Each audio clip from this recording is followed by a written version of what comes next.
Segala puji dan hormat kami aturkan kepada Bapa di surga yang memiliki cara memberikan pertolongan kepada umatnya dengan segala macam cara.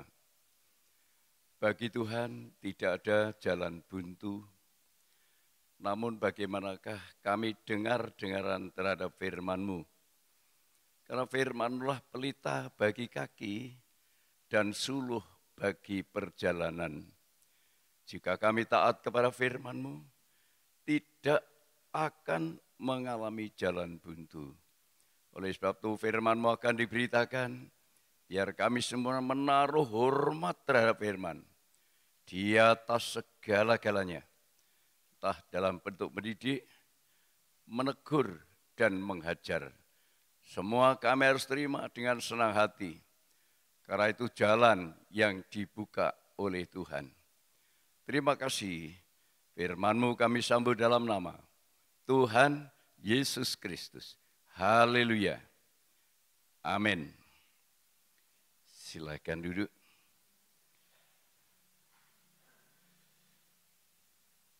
Puji Tuhan, selamat ibadah, shalom.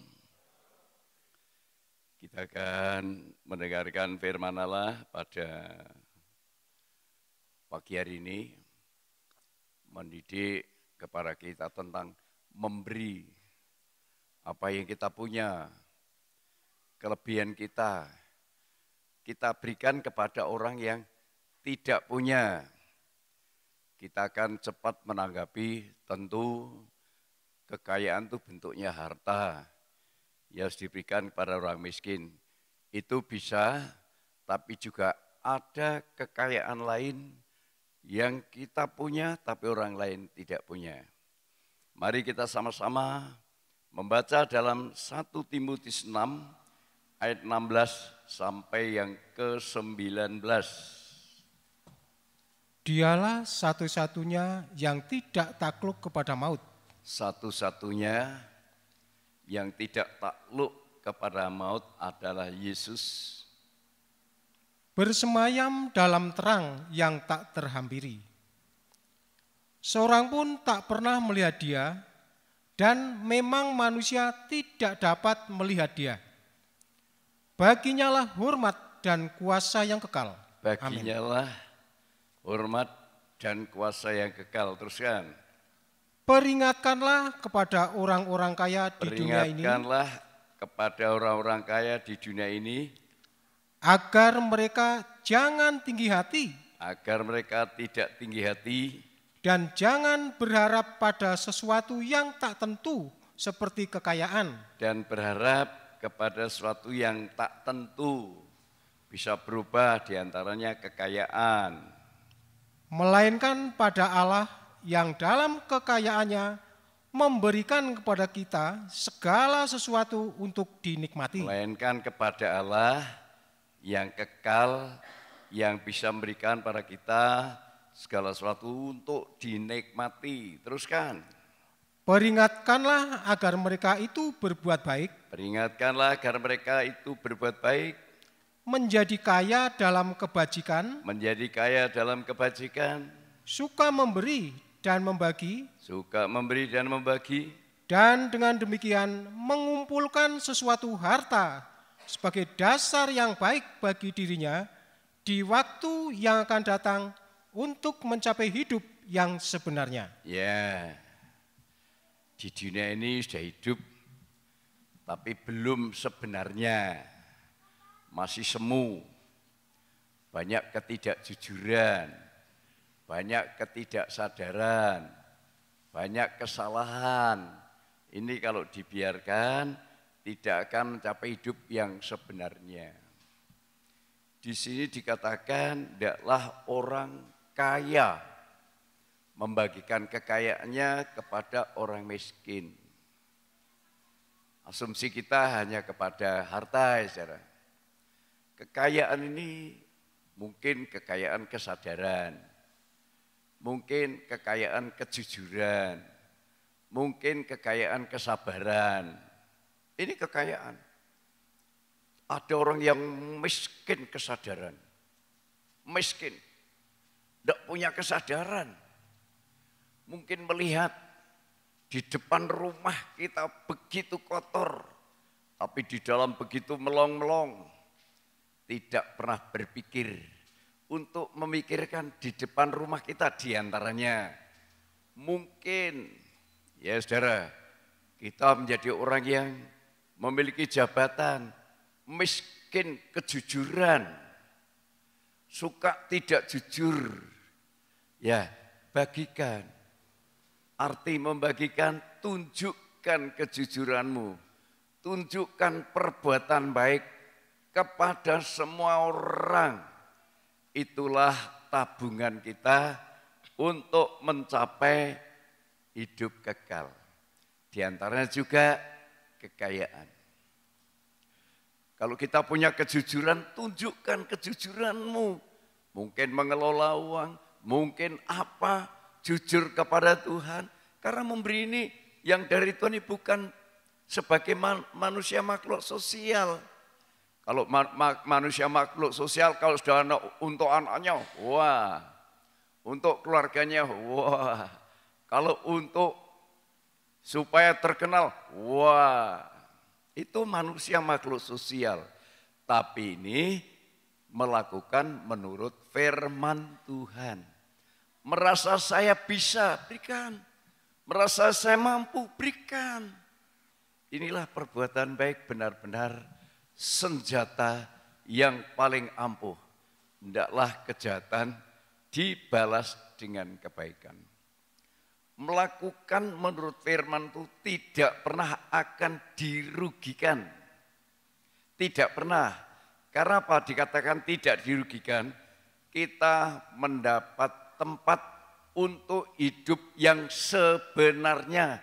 Bukan semu, banyak muslihat, banyak tipu daya, banyak kecurangan, banyak ketidakjujuran, banyak ketidaksadaran, ibadah tidak sadar, melayani tidak sadar, segala sesuatu tidak sadar. Maka yang punya kekayaan kesadaran dalam bentuk apapun, berikan.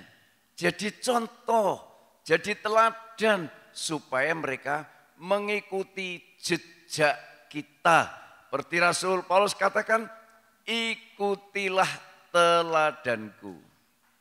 Ini ada orang kaya yang ketika mendengarkan perintah Tuhan yang namanya Sakius, turunlah, aku akan ke rumahmu. Sakius taat atas perintah itu. Begitu Yesus ada di dalam itu, walaupun dikatakan Yesus melakukan perbuatan salah, masuk di tempat orang berdosa, tapi kenyataannya Sakius ditolong oleh Tuhan. Rela memberi. Apa yang dia punya, rela memberi. Ayo kita baca. Lukas 19 ayat 6 sampai 9. Lukas 19 ayat 6 sampai 9.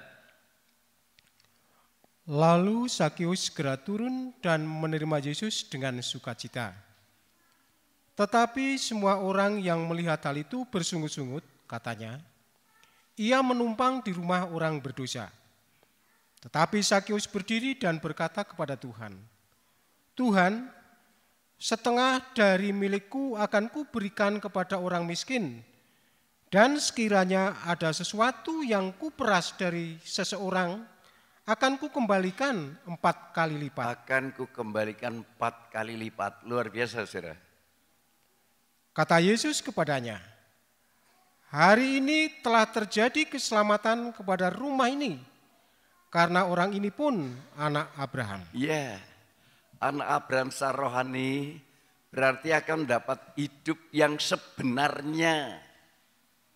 Bukan kekayaan oleh hasil membungakan uang, kekayaan hasil memeras, kekayaan hasil menipu, kekayaan dengan hasil tidak jujur, kekayaan dengan hasil berpolitik dan lain sebagainya.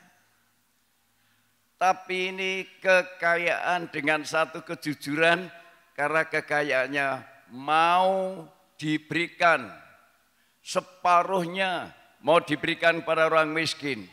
Dan yang saya tipu, saya kembalikan 4 kali lipat. Kayak apa kalau kita melihat orang seperti ini?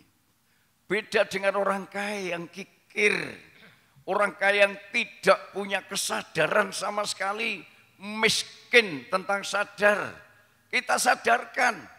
Dengan orang yang punya kekayaan dalam kesadaran. Ayo kita tunjukkan kalau kita memang memiliki kesadaran. Punya kesadaran. Kita tunjukkan kepada orang yang tidak punya kesadaran. Saya katakan, coba misal semua bangunan di pinggir jalan itu dirawat dengan baik. Mungkin 1 bulan sekali dengan kesadaran.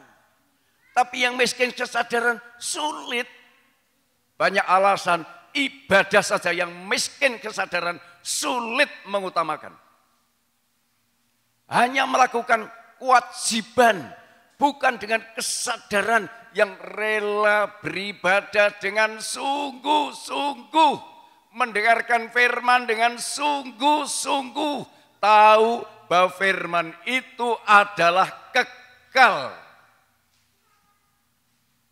Kalau ini kita paham, tidak dipaksa.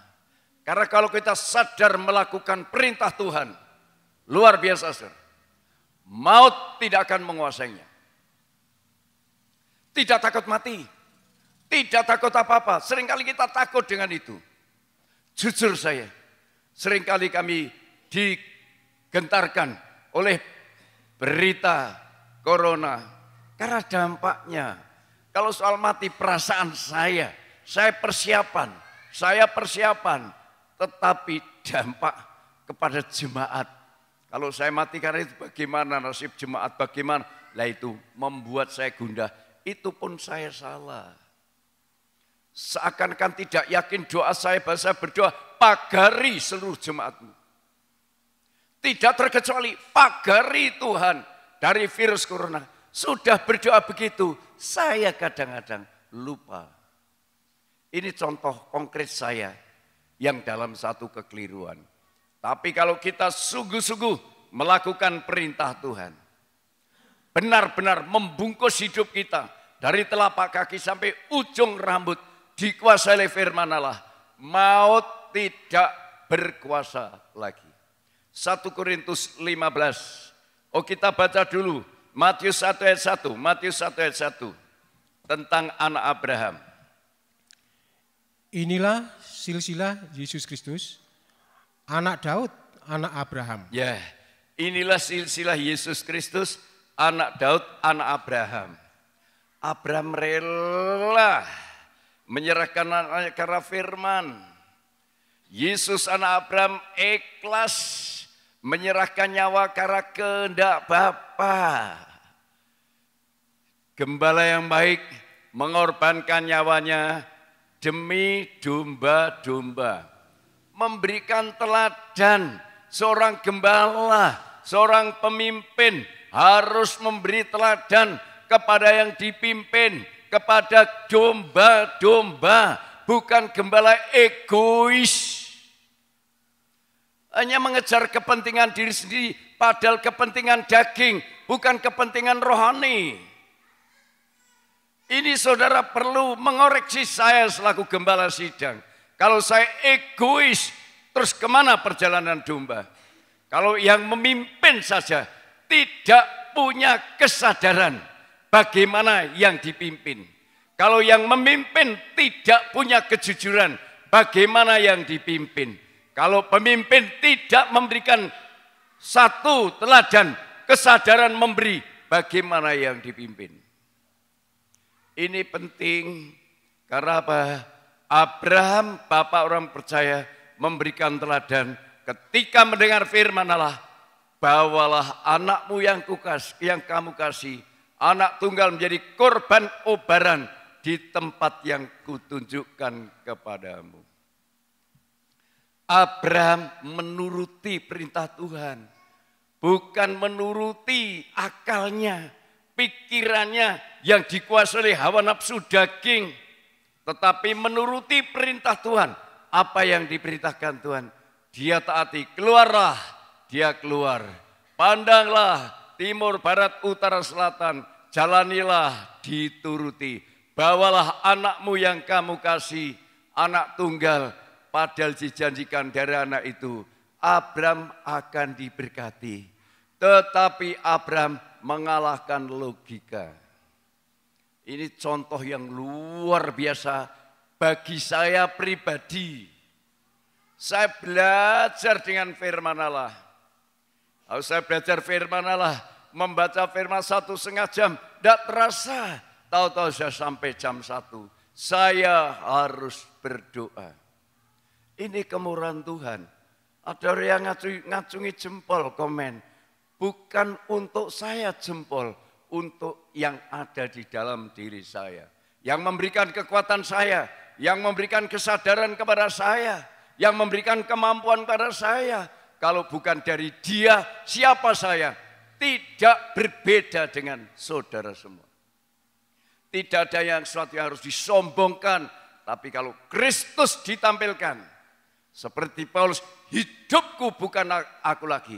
Kalau aku bisa bukan karena aku mampu bukan karena aku, tapi Kristus. Ini perlu dicontoh. Ayo kita lihat, kalau sampai perbuatan perintah firman kita lakukan sepenuhnya. Kita baca 1 Korintus 15 ayat 54. Dan sesudah yang dapat binasa ini, mengenakan yang tidak dapat binasa, dan yang dapat mati ini mengenakan yang tidak dapat mati, maka akan genaplah firman Tuhan yang tertulis. Maut telah ditelan dalam kemenangan. Siapa yang dikatakan tidak binasa? Firman. Siapa yang dikatakan tidak binasa? Perbuatan baik. Siapa yang dikatakan binasa? Hidup mengikuti kehendak daging, hawa nafsu. Yang seakan-akan dipertahankan, nanti saya hebat, nanti saya begini, nanti saya begitu. Padahal itu semua adalah semu. Kalau kita sudah mengutamakan Tuhan lebih dari segalanya. Perintah Tuhan, bawalah anakmu yang tunggal yang kamu kasih, jadikan korban obaran, dilakukan. Keluar dari orang tua, keluargamu, sanak saudaramu, menuju tempat yang akan kutunjukkan padamu, dia lakukan. Ini contoh konkret. Zakius dianggap atau Zakius mendapat jabatan menjadi anak Abraham, ikhlas memberi. Peringatkan mereka yang punya kekayaan apapun, entah harta, entah kesadaran, kejujuran, kebaikan, kesetiaan, ketaatan dalam ibadah. Mungkin kita begitu luar biasa. Tunjukkan kepada orang lain. Supaya kita menjadi contoh, menjadi teladan yang baik. Hingga mereka melakukan sesuatu, dasarnya adalah firman Allah.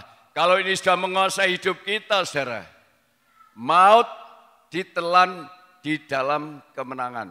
Jangan melakukan firman dengan menggerutu, dengan bergumam, bahasa Jawanya gerundel. Itu bukan perbuatan baik. Melakukan firman dengan terpaksa. Sekali lagi, Tuhan tidak mengatakan itu perbuatan baik. Hanya perbuatan sosial. Malu dengan manusia, malu dengan bapak gembala, malu dengan teman-teman, malu berkorban karena nama saya tidak dibaca, malu. Kalau itu sudah lakukan, itu hanya perbuatan sosial. Orang yang sudah melakukan firman, luar biasa. Siapa? Rasul Paulus, Filipi 1 ayat 21. Karena bagiku hidup adalah Kristus dan mati adalah keuntungan. Bagiku hidup Kristus, taat atas perintah apapun yang diperintahkan firman, Rasul Paulus taat. Maka dia berkata, bagiku hidup adalah Kristus. Kalau saudara bicara Kristus, Paulus itu utama. Kalau terjadi sesuatu, maut tidak menguasai. Kalau hidup untuk Kristus tidak usah takut apapun, maut tidak menguasainya. Tapi kalau Kristus hanya sekedar tidak ibadah karena malu, tidak berbuat ini karena malu, nanti dikatakan ini itu, nanti disinggung di gereja dan lain sebagainya, itu manusia makhluk sosial. Hanya minta disanjung oleh manusia, tapi tidak dicatat oleh Tuhan. Tuhan Maha Tahu. Kita punya sikap utama. Tuhan itu yang utama. Ayo kita melihat contoh. Kalau saudara sudah mengutamakan Tuhan. Luar biasa. Kolose 1 ayat 15 sampai 17. Ia adalah gambar Allah yang tidak kelihatan, yang sulung, lebih utama dari segala yang diciptakan. Lebih utama dari segala yang diciptakan. Karena di dalam Dialah telah diciptakan segala sesuatu. Di dalam Dialah, dalam Yesus, dalam firman yang menjadi manusia, telah diciptakan segala sesuatu. Yang ada di surga dan yang ada di bumi. Yang kelihatan dan yang tidak kelihatan, baik singgasana maupun kerajaan, baik pemerintah maupun penguasa. Segala sesuatu diciptakan oleh Dia dan untuk Dia. Segala sesuatu diciptakan oleh Dia. Segala sesuatu diciptakan oleh Dia. Terus Ia ada terlebih dahulu dari segala sesuatu, dan segala sesuatu ada di dalam Dia. Ini ciri-ciri saya dan saudara, kalau sudah mengutamakan firman, pasti mengutamakan Yesus dalam bentuk apapun. Dalam bentuk doa, dalam bentuk ibadah, bukan ibadah ditukar dengan kehebatan dunia. Ya saudara, ini harus kesadaran, bukan dipaksa. Lah, yang sudah sadar, berikan teladan, berikan contoh kepada mereka yang kurang sadar, yang belum sadar. Supaya apa? Supaya sadar, karena musuh yang terakhir adalah maut. Tidak bisa dilawan dengan apapun. Maka wujud daripada hidup yang melakukan firman, sepenuhnya melakukan firman, pasti mengutamakan Dia. Siapa itu? Siapa saja. Tapi orang yang belum sepenuh melakukan firman, pasti meremehkan Dia, meremehkan firman. Ada akibatnya. Orang yang meremehkan firman menanggung akibat, kata Amsal Sulaiman. Kalau sudah akibat menimpa saudara baru, oh Tuhan tolong. Baru begitu. Yesus tolong aku, baru begitu. Tapi ketika kita sehat, ketika masih diberi waktu kesempatan, seakan kita bisa bersembunyi, berbuat jahat, menganggap Tuhan tidak tahu. Berbuat serong, menganggap Tuhan tidak tahu. Berbuat tidak jujur, menganggap Tuhan tidak tahu. Yang tahu hanya Bapak Gembala. Salah. Salah besar. Perbuatan salah sekecil apapun tidak bisa tersembunyi di mata Tuhan. Ayub 34 ayat 19 dan 21. Ayub 34 ayat 19 sampai 21. Dia yang tidak memihak pada para pembesar dan tidak mengutamakan orang yang terkemuka daripada orang kecil, karena mereka sekalian adalah buatan tangannya. Dalam sekejap mata mereka mati, ya pada tengah malam orang dikejutkan dan binasa. Mereka yang perkasa dilenyapkan bukan oleh tangan orang. karena matanya mengawasi jalan manusia dan ia melihat segala langkahnya. Ya, saya ulang ya saudara. Dia yang tidak memihak kepada para pembesar. Dia tidak mengutamakan orang yang terkemuka daripada orang kecil. Karena mereka sekalian adalah buatan tangannya. Jadi Tuhan tidak membedakan, wah ini orang besar, ini diistimewakan, ini orang kaya diistimewakan. Kalau salah tidak apa-apa, orang besar, wah tidak apa-apa, punya masa yang hebat, walaupun korupsi besar tidak apa-apa. Tuhan tidak seperti itu. Dia yang tidak memihak kepada para pembesar dan tidak mengutamakan orang terkemuka daripada orang kecil. Karena mereka sekalian adalah buatan tangannya. Dalam sekejap mata mereka mati. Ya, pada tengah malam orang dikejutkan dan binasa. Mereka yang perkasa dilenyapkan bukan oleh tangan orang.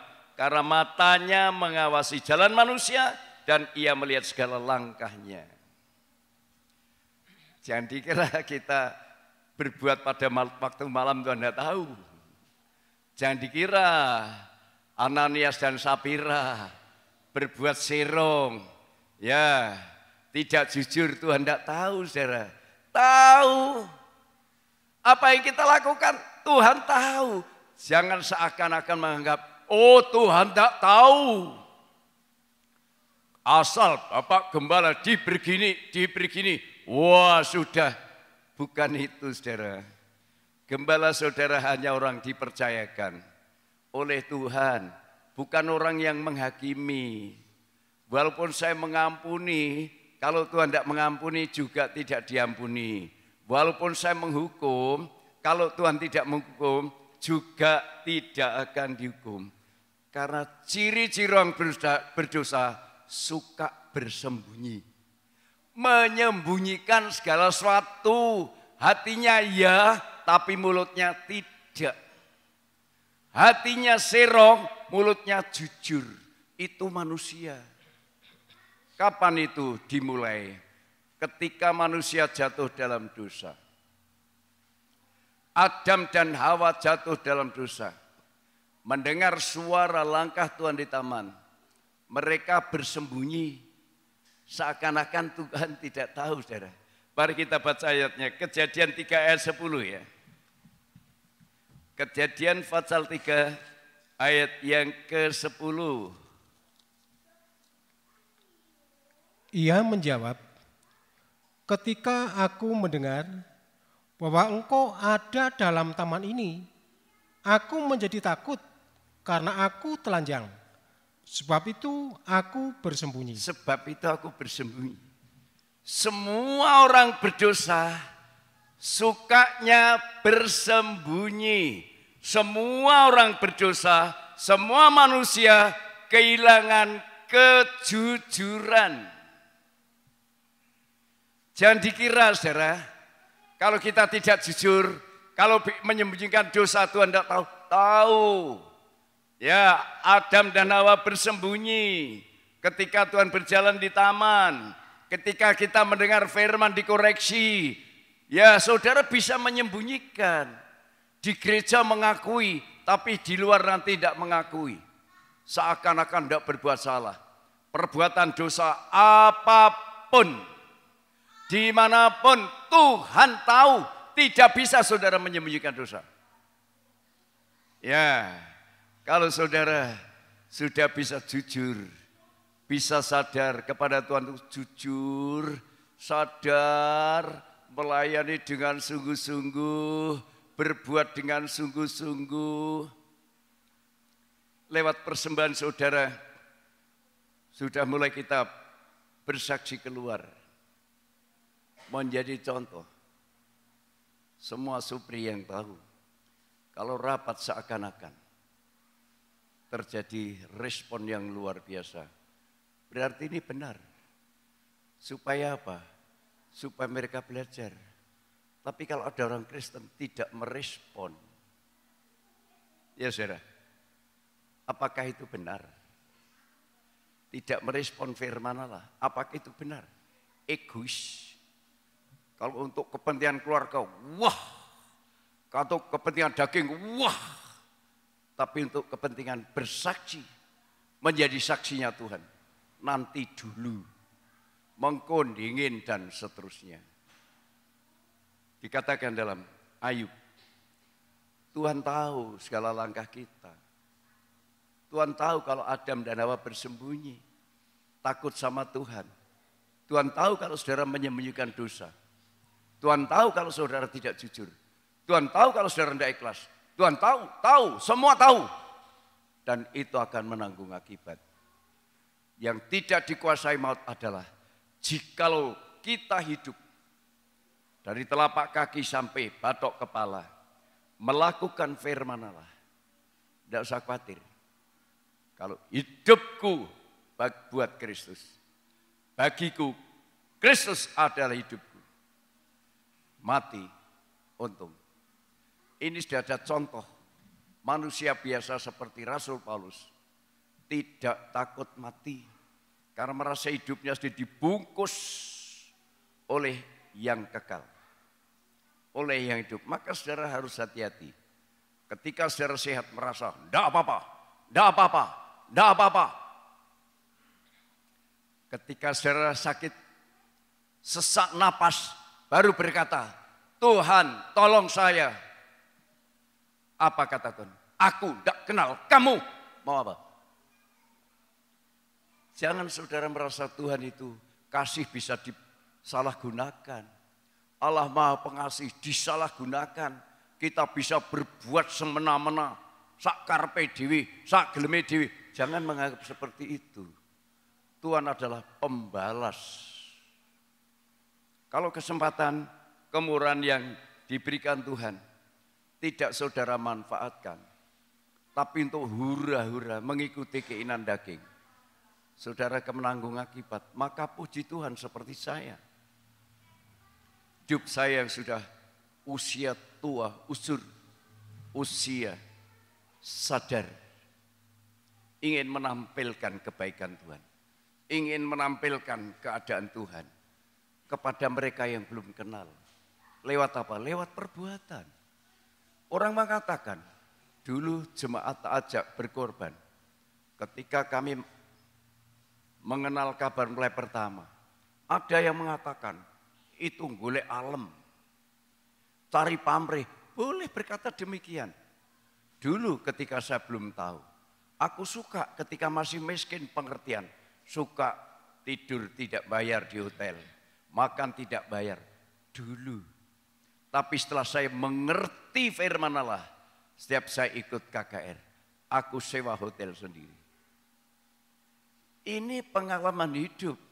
Jadi bukan maunya hanya menerima, maunya menerima. Kalau mungkin kesana kemari, maunya nunut. Ini saudara perlu belajar firman Allah. Kalau saudara mengerti, firman Allah lebih berkat memberi daripada menerima.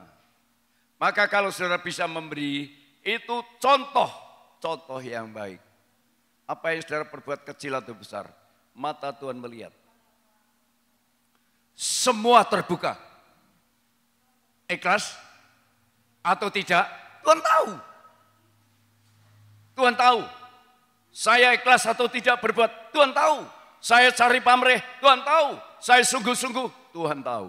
Tidak perlu dinilai oleh manusia siapapun. Karena yang berhak menilai hanya Tuhan. Tuhan melihat segala sesuatunya. Di kamar sendirian saya berdoa atau tidak, aku menipu, Tuhan tahu. Aku dimanapun aku berdoa, Tuhan tahu. Aku tidak berdoa, Tuhan tahu.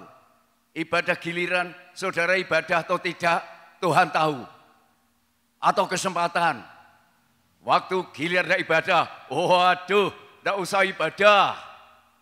Tuhan tahu.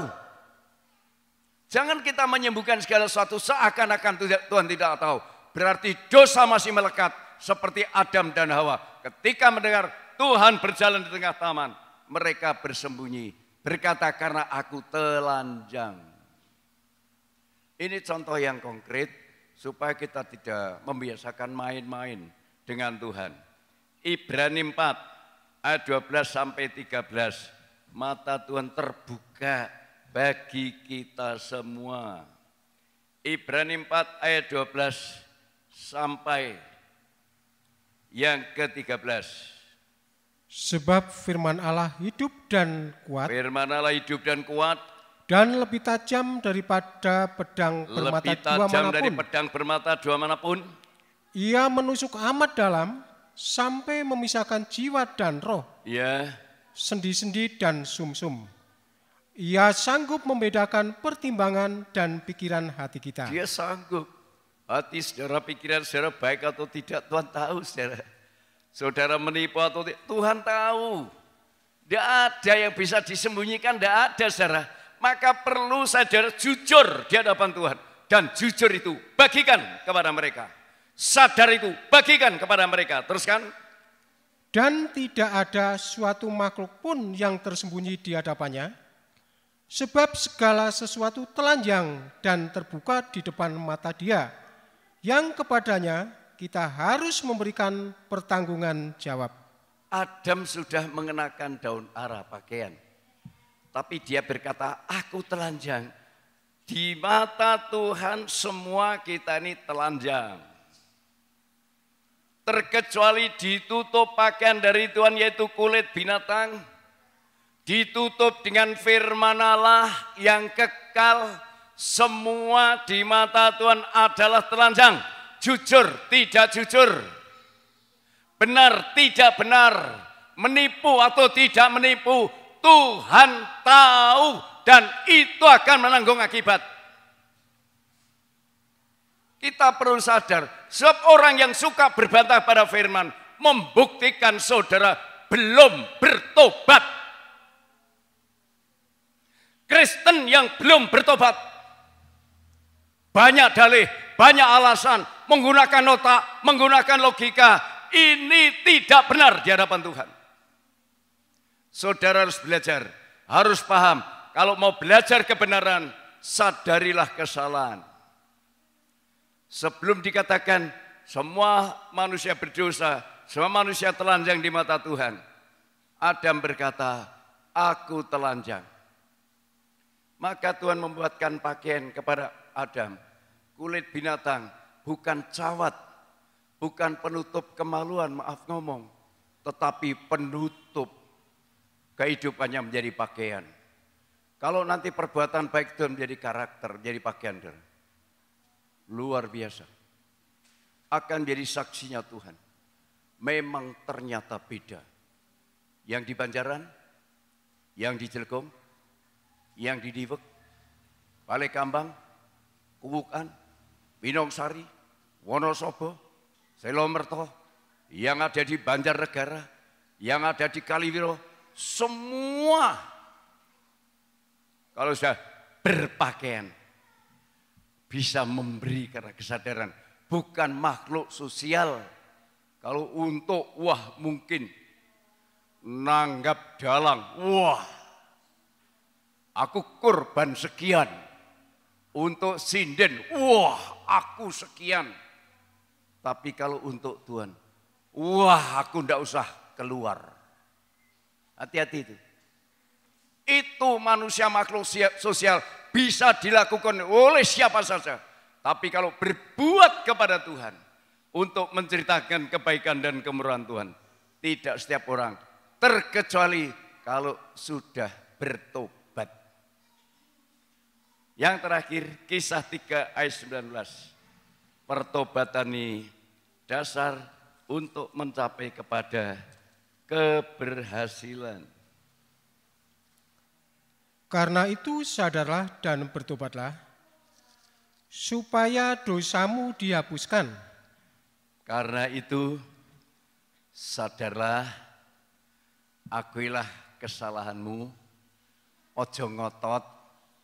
Saudara ngotot tetap Tuhan tahu. Saudara tutupi dengan dalih apapun Tuhan tetap tahu. Sadarlah dan bertobatlah supaya dosamu dihapuskan, ditutupi. Hingga maut tidak menguasainya lagi. Oleh sebab itu kita penting paham firman Allah. yang kekal firman Allah. Lakukanlah dengan minta kekuatan Tuhan. Tuhan, tolonglah saya. Saya tidak mampu. Saya tidak mampu Tuhan. Hanya kekuatan-Mu yang kuandalkan. Kalau aku bisa berbuat baik bukan dari aku, tapi dari Tuhan yang baik. Kita nyanyikan, kuatkanlah oleh Roh-Mu ya Tuhan.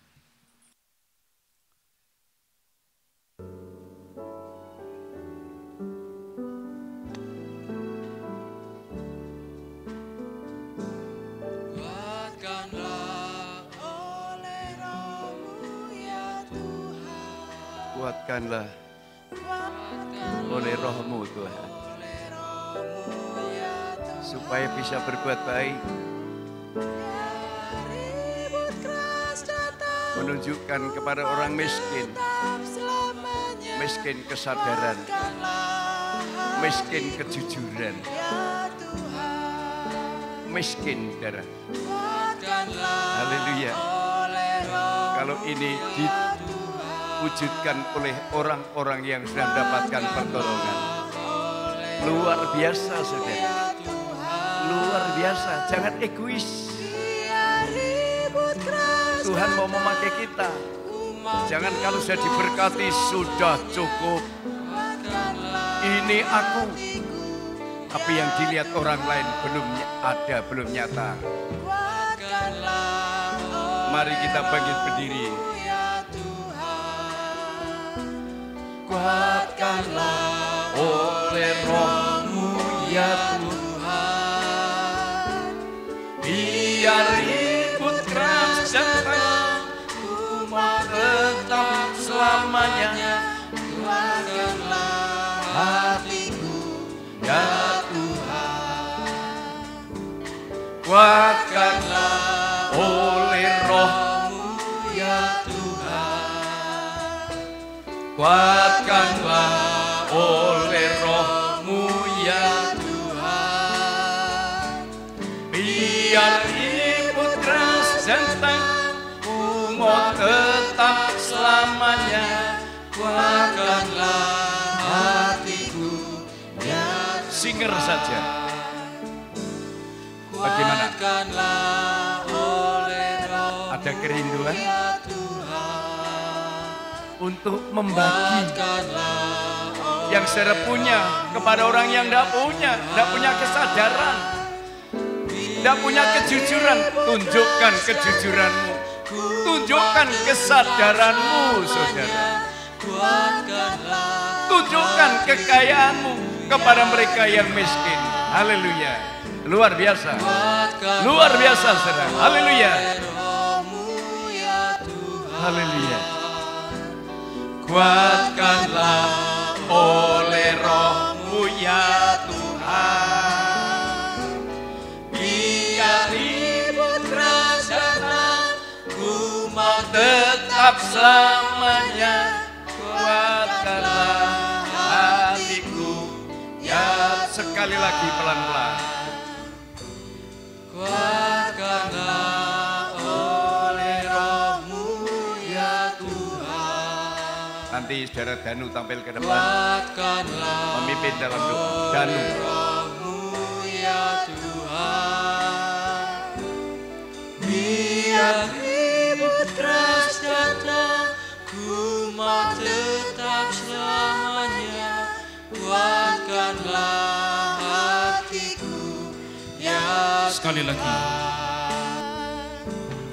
Kuatkanlah oleh Roh-Mu ya Tuhan.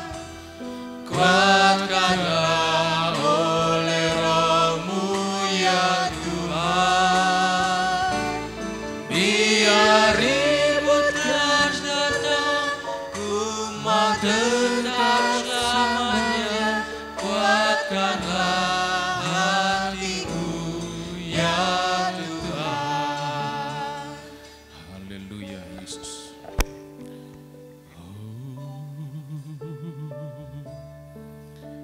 Inilah ya Tuhan yang menjadi doa dan permohonan kami Sekiranya Tuhan memberikan kekuatan, memberikan kemampuan kepada kami. Karena pada saat siang hari ini, firman-Mu berkata, biarlah kehidupan kami mengambil sikap seperti seorang Zakius. Dia merupakan orang yang kaya, tetapi oleh karena bertemu dengan Yesus, dia ada satu kesadaran. Kesadaran inilah Tuhan yang sangat berharga di hadapan Tuhan. Oleh sebab itu, karena dia ada kesadaran, dia ada kerendahan hati, maka dia tidak pelit terhadap apa yang ia dapat. Ia bisa berbuat kepada mereka yang miskin. Juga dia bisa menyadari keberadaannya. Itu semua, kalau kami ini biasa bersikap seperti seorang Zakius, juga kalau kami ini ada rasa takut kepada Tuhan, maka apa yang ada dalam kehidupan kita semua, kami pun akan bisa merasa bahwa kami tidak ada kemampuan. Sebab ada, oh Tuhan, di contoh yang lain seorang kaya, tetapi dia tidak ada kesadaran, dia tidak mau berbuat kepada Tuhan. Yang dia sudah berbangga, kelihatannya sudah melakukan sejak masa mudanya. Tetapi setelah dia dituntut untuk berkorban, dia tidak ada satu kemampuan karena dia tidak sadar.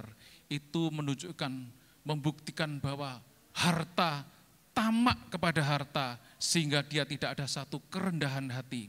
Berbeda dengan seorang Zakius. Itulah Tuhan yang menjadi teladan kami, yang menjadi contoh bagi kami pada kesempatan sore hari ini.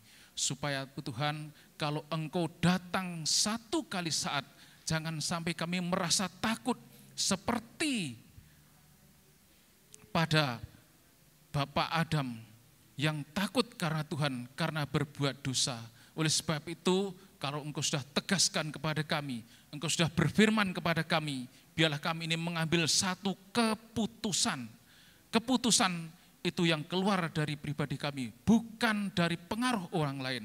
Oleh sebab itu, kalau kami boleh mengambil keputusan, kesadaran, kerendahan hati, maka kami akan bisa berbuat utamanya kepada Tuhan, dan kami akan bisa berbuat kepada sesama. Karena Tuhan memberikan contoh kepada kami, supaya kami bisa memberi yang terbaik kepada Tuhan, dan didukung untuk berbuat kepada sesama. Itulah, kalau kami bisa melakukan kebenaran firman-Mu, maka kami akan mendapatkan tempat bersama Tuhan satu kali saat nanti. Terima kasih Bapakku untuk firman-Mu. Terima kasih untuk hamba-Mu yang sudah Engkau pakai untuk menyampaikan firman-Mu. Pakailah lebih lanjut supaya boleh mengungkapkan segala rahasia firman-Mu untuk kebutuhan kami semua. Terima kasih. Dalam nama Tuhan Yesus Kristus, kami peralaskan doa kami. Amin. Silakan duduk, pelayanan perjamuan tampil ke depan. Haleluya, puji Tuhan saudara. Kalau kita bisa menampilkan kebaikan Tuhan, mereka tidak punya, kita punya baik, kita tampilkan, kita berikan. Mereka tidak jujur, kita tampilkan kejujuran. Mereka tidak sadar, kita tampilkan kesadaran.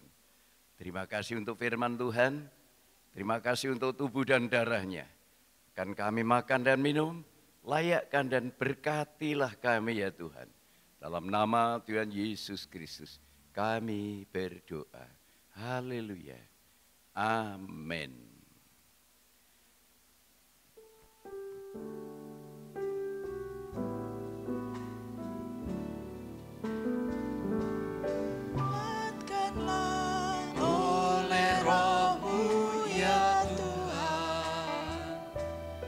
Kuatkanlah oleh Roh-Mu ya Tuhan.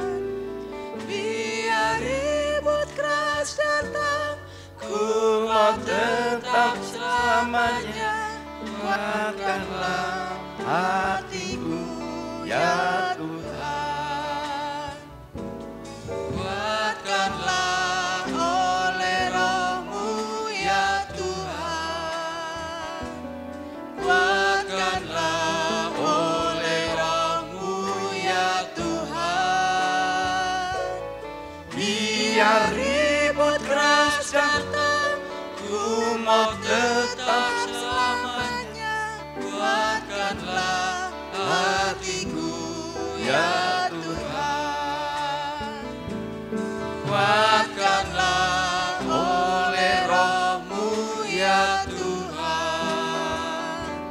Haleluya. Tunjukkan kekayaan dalam kesadaran, kekayaan dalam harta, kekayaan dalam kejujuran, kekayaan dalam keikhlasan. Tunjukkan supaya mereka yang miskin bisa mengerti, mengagungkan Tuhan. Kita bangkit diri, saudara. Kuatkanlah oleh Roh-Mu ya Tuhan. Biar ribut keras datang, umat tetap selamanya. Kuatkanlah hatiku. Biar ribut keras datang. Biar ribut keras datang, umat tetap selamanya. Kuatkanlah hatiku ya Tuhan. Kita perlu sungguh-sungguh tahu bahwa hidup ini hanya sementara, saudara. Kalau menganggap ini sekarang kekal, saudara sulit dididik. Mungkin kekayaan apapun kekal di dunia ini sulit dididik. Tapi kalau saudara tahu bahwa ini bersifat sementara, bukan hidup sebenarnya, saudara sadar, ikhlas melakukan apa yang dikehendaki oleh Tuhan. Mari kita sama-sama mengangkat tubuhnya, dengarkan firman Tuhan. Sebab apa yang telah kuteruskan kepadamu telah kuterima dari Tuhan, yaitu bahwa Tuhan Yesus pada malam waktu Ia diserahkan mengambil roti. Dan sesudah itu Ia mengucap syukur atasnya. Ia memecah-mecahkannya dan berkata, inilah tubuhku, haleluya, yang diserahkan bagi kamu, perbuatlah ini menjadi peringatan akan aku. Sama-sama kita makan tubuhnya dalam nama Tuhan Yesus Kristus.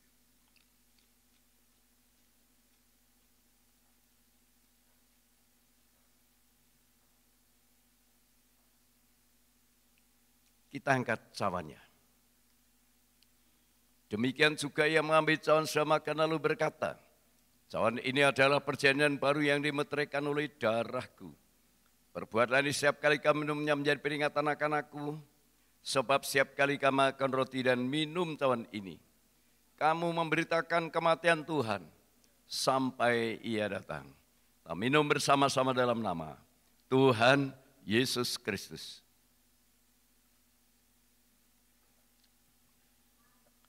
Terima kasih untuk tubuh darah-Mu. Terima kasih untuk firman-Mu. Terima kasih jika Pak Warno, Bu Warno sudah sembuh, tinggal menunggu kekuatan. Kuatkanlah Tuhan.